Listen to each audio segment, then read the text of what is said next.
நல்ல பேரை வாங்கி தர வேண்டும் பிள்ளைகளே. மொக்க படத்தை பார்க்க வச்சிட்டீங்களாடா பிள்ளைகளை அப்படின்னு சொல்ற மாதிரி தான் இருக்குது. சரி, கதை என்னன்னா, ஹீரோ வந்து பொண்ணுக்கு முன்னாடி ஒரு பிளே பாயா சுத்திட்டு இருக்கிற ஒருத்தன். அவன் வந்து மதுரையில் இருக்கான்.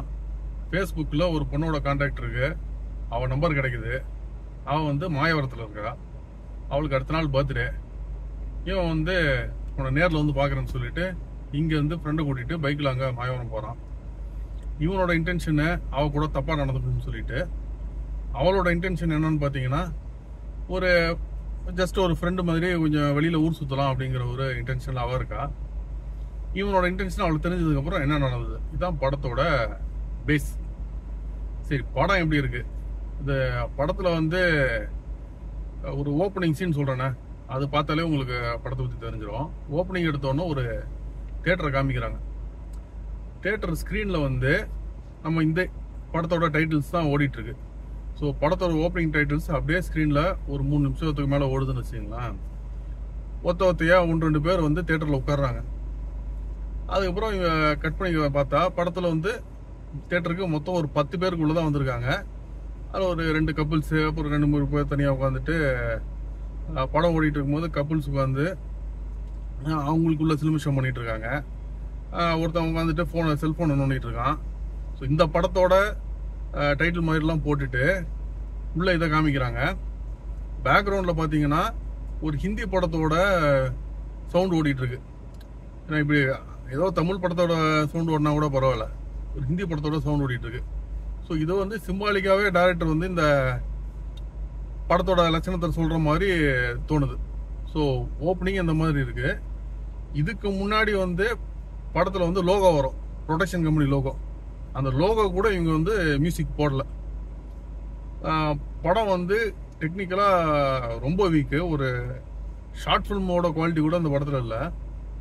இப்போ ஒரு சீன் வருதுன்னு வச்சுங்களேன், என்னென்ன ஷார்ட் வைக்கணும்னு சொல்லிட்டு ஒரு கணக்கு இருக்குது. இப்போ இந்த டயலாக் வந்து யார் பேசணும், அவங்க பேசும்போது க்ளோஸ் வைக்கணுமா, இல்லை சஜஷன் வைக்கணுமா, இல்லை 2 ஷாட் வைக்கணுமா, அந்த இன்னொருத்தவங்க பேசும்போது என்ன வைக்கணும், கவுண்டர் பேசும்போது இந்த சீனை எப்படி ஓப்பன் பண்ணணும், ஒரு ஒயிலில் ஓப்பன் பண்ணணுமா, எஸ்டாப்ளிஷ்மெண்ட் பண்ணணுமா, இந்த மாதிரி நிறைய விஷயம் எப்படி சீனை வந்து எண்ட் பண்ண போகிறோம், இது எதையுமே இவங்க ஃபாலோ பண்ணல. நான் கேமரா இங்கே வைக்கிறேன், என் வசதிக்கு எங்கே வேணாலும் வச்சுக்கிறேன்னு சொல்லிட்டு கேமராமேன் வச்சுக்கிட்ட மாதிரியும் நீங்களாம் நடிச்சுட்டு போயிருங்களா அப்படின்னு போன போது தான் இந்த படம் இருக்குது. படத்தில் வந்து பெருசாக கிம்பல் யூஸ் பண்ணல, ஆனால் நிறைய மூவ்மெண்ட் ஷாட்ஸு.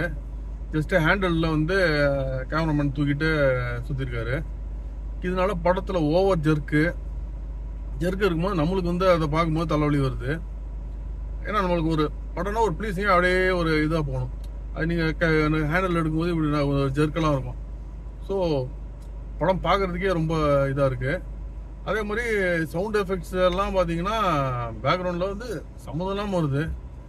அப்புறம் நிறைய இடத்துல வந்து இந்த லைவ் சவுண்ட் ரெக்கார்டிங் போட்ட மாதிரி இருக்குது. ஏன்னா இப்போ பைலட் வாய்ஸ் என்ன வருதோ இப்போ அந்த பேக்ரவுண்டில் அந்த வெஹிக்கிள்ஸ் சவுண்ட்ஸு. ஏன்னா பொதுவாக படங்களில் வந்து அந்த வெஹிக்கிளோட சவுண்டோட சிங்க் வந்து ரொம்ப பர்ஃபெக்டாக இருக்காது.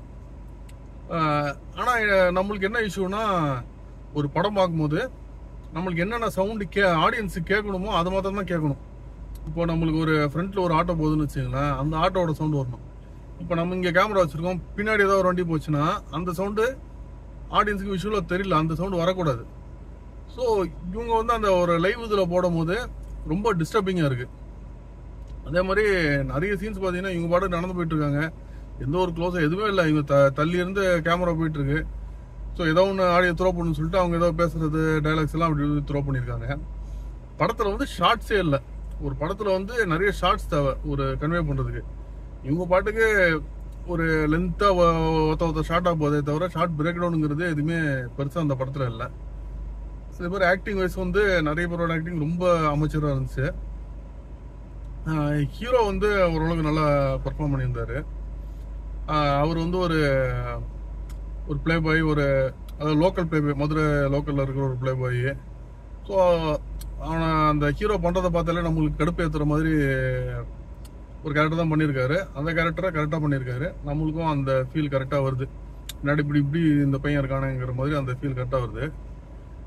ஹீரோயினும் பார்த்தீங்கன்னா ஓகே தான். நம்ம அந்த ஹீரோயினோட இது வந்து நம்மளை இன்னும் ரொம்ப இழுக்கல படத்துக்குள்ள. ஸோ இன்னொன்று இந்த படத்தில் வந்து ஏசி வெடிக்கிட்டு வந்திருக்கு. இந்த படம் பார்க்கும்போது என்னன்னா ரொம்ப ஒரு பச்சை பச்சையாக டைலாக்ஸ், ரொம்ப சீப்பான டைலாக்ஸ் படத்தில் நிறைய இருக்கு. ஆனால் ஒரு ஏ கிரேடுன்னு வரும்போது நம்ம வந்து கிளாமர் எதிர்பார்ப்போம். கிளாமர் இந்த படத்தில் சுத்தமாக ஒரு துளி கூட இல்லை. ஸோ கிளாமர் ரொம்ப மைல்டாக இருக்கு.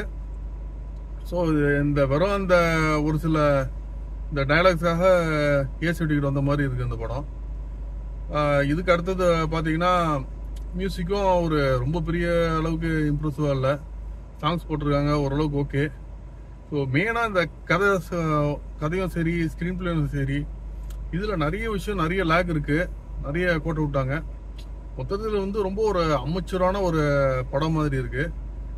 உண்மையிலே இந்த மாதிரி ஒரு படம் இன்னைக்கு ஆடியன்ஸ் வந்து அவங்களாம் நிறைய குவாலிட்டியான படம் பார்த்துட்டாங்க. ஒரு ஷார்ட் ஃபில்மே வந்து நல்லா குவாலிட்டியாக பண்ணுறாங்க. யூடியூபர்ஸ் ஒன்றுமே இல்லாமல் செல்ஃபோன் கேமரா வச்சு பண்ணக்கூடிய ஒரு சில விஷயங்கள்லாம் பார்த்தீங்கன்னா இதோட ஃபார் பெட்டராக வந்து ஷார்ட் பிரேக்டவுன் பண்ணிட்டு இருக்காங்க. ஸோ இந்த விஷயங்கள்லாம் கொஞ்சம் அவங்க பெட்டராக பண்ணியிருக்கலாம். ஓவராலாக கதை வந்து ஒரு ஸ்டார்டிங், அதோட எண்டிங், அந்த ஃப்ளோ வந்து ஓரளவுக்கு கரெக்டாக இருக்குது.